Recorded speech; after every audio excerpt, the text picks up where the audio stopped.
menutup pintu tadi terhadap pengungsi, sekarang yang semakin banyak itu mempergunakan visa engineering.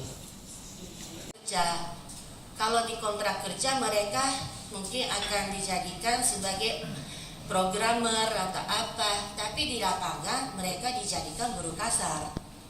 Nah, kalau mereka visanya seperti tadi yang programmer, kerja sebagai buruh kasar, itu statusnya illegal. Ada juga yang dialami oleh teman-teman Aceh sendiri.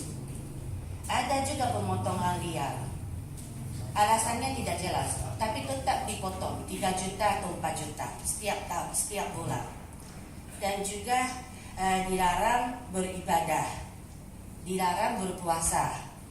Ada juga dimaki-maki orang Aceh, dimaki-maki babi ataupun juri. Atau Jepang itu semakin banyak yang dikelola oleh broker sendiri. Jadi memang ada kerjasama broker sekolah Jepang dan RPK di sini.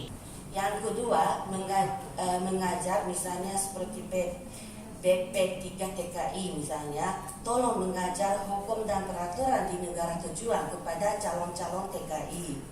Yang ketiga, bertindak terhadap RPK atau broker yang nakal di Indonesia.